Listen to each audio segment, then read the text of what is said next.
Täna ma tutvustan teile õpetaja Ingridit. Tal on mingi põnev teha asi meile. Vaata sõbrad, me tõime teiega juba sellise aluse siia lõua peale. Ja kujutame nüüd ette, et meil on vaja uut põrandat panna. Ja meil on vaja selleks siis leida, et kuidas me saaksime selle põranda sellisel viisil teha, et tükkide vahele ei jääks auke. Between tiles, there will be no spaces. Siis me peamegi vaatama nüüd, et milliseid tükke me saaksime kasutada põranda ehitamiseks. Jah, saan kasutada seda tükki, mitte ühtegi vahe auku ei jää. Ja ei saa seda tükki kasutada, sest et siis jäävad mingisugused augud. Proovime leida siis, millise kujundiga me saame selle põranda täielikult ära katta ilma aukudeta. No, proovime näiteks, valisid üks kujund. Mulle meeldib see kollane siin. See, no vaatame, kas me saame. Hakkame siit nurgast laduma.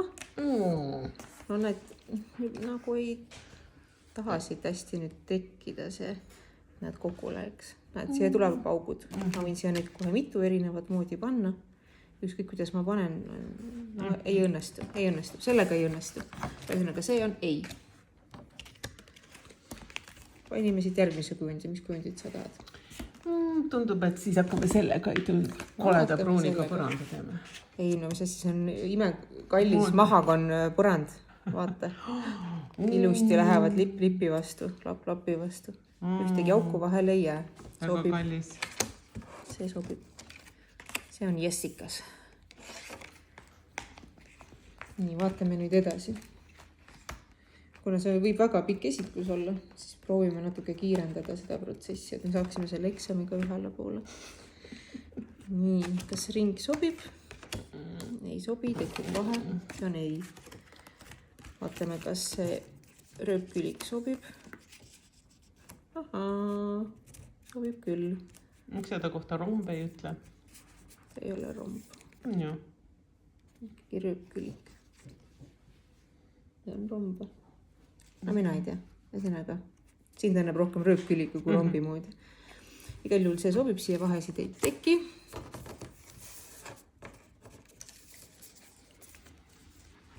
Siis siit me vaatasime selle seltskonna ära.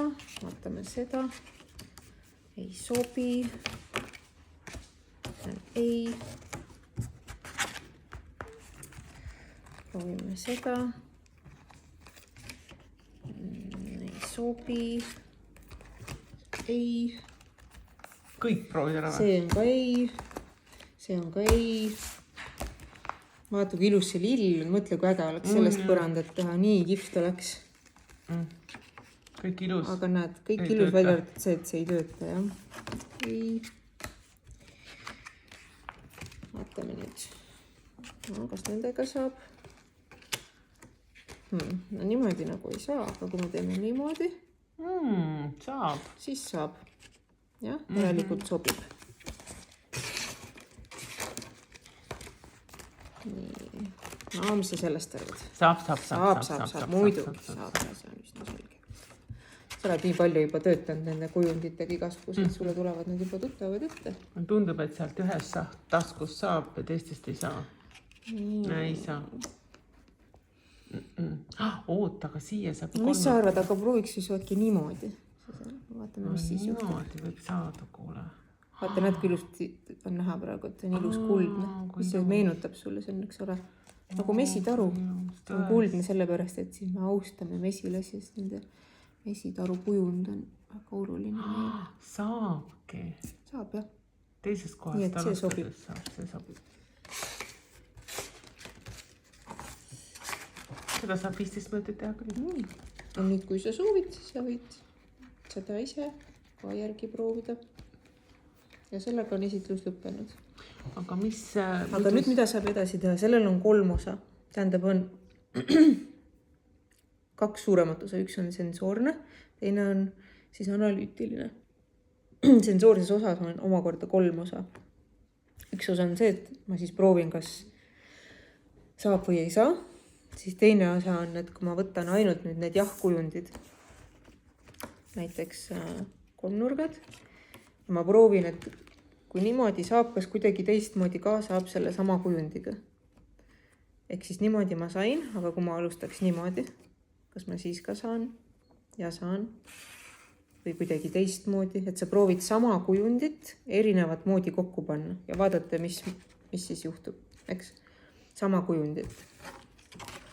Ja kolmas osa sellest sensoorsest on see, et jällegi me tegutseme ainult nende jah-kujunditega ja siis sa proovid kasutada erinevaid kujundeid ühe põranda katmiseks. Ehk siis me tegime eile sellist varianti, et no näiteks me kasutame neid. Laps võib ükskõik millist seda siis siin proovida, aga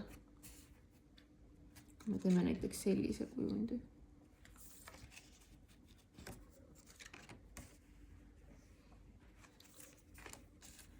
Sensoorse kolmas etapp. Sensoorse kolmas etapp.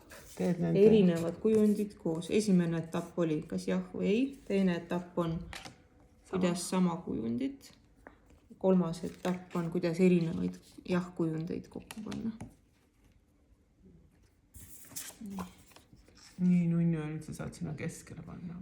Nii, see oleks siis selle sensoorse lõpp. Noh, siin sa võid ükskõik milliseid proovida kokku panna, eks ole. Kui sa tahad analüütilisest rääkida, siis me hakkame küsima, miks need siis kokku sobivad. Küsimus on, miks need kokku sobivad. Ja selleks on olemas siin erinevad spetsiaalsed nurgad. Need sa siis võid ära mõõta, et mitu kraadi need nurgad on. Et noh, see on siin 90 kraadi ja neid on kõik üks, et noh, sa tead, kui see on 90, siis see on ka 90, 90 pluss 90. 80. Ja mis see oli? See pluss see, ühesõnaga sa jõuad lõpuks sinnani välja, et kui sa paned et siin kõik kokku, no mis sa märkad? 360. Jah, ta on 360 ja sobivad kokku. Ja mis siis, kui see on 360 ja siis need on 180, kus ma tean siis, mis see on ja mis see on. No sa võid need ära mõõta. Selleks on mall, sa võid võtta malli ja mõõta ära, et mis need siis on. Ja.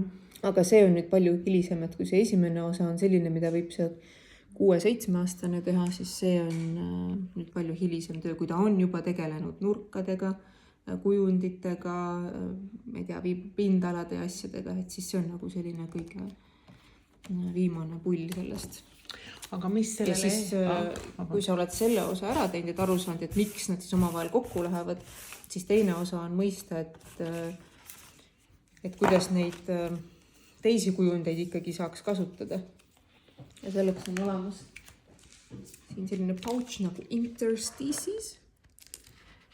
Et alustuseks vaatad, et kuidas näiteks...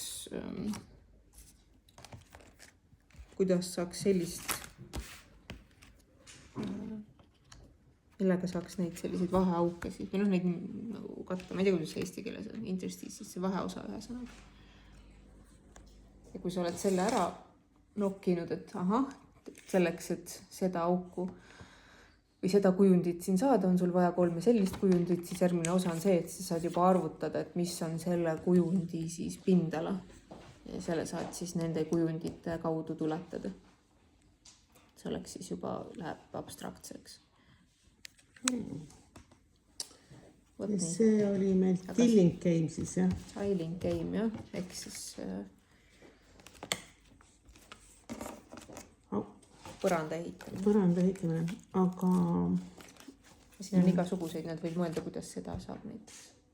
Ja siis nende elementide. Ja siis saad nende pindala leida. Nende teiste elementide. Teiste kujundite kaudu, jah. Aga väga ilusti rääkisid, mis kõik järgneb, aga mis sellele eelnes? No eelnes see, et seda võib tegelikult suvalisel ajal teha, sest see on nagu selline lisanüanss. Et kui me teeme sellele väiksemale tegelasele, siis tegelikult ta on seda juba Children's House'is ju neid kujundeid kõiki näinud, ta teab nende nimetused, ta teab, et see on ring, eks ole, et see on heksagon, et see on kolmnurk. Et seda võib tegelikult täiesti suvalisel ajal teha. Et võib nagu niisuguse paralleeltööna olla siis nendele tasapinnalistele kujunditele. No väga tore. Võtame järgmise pileti.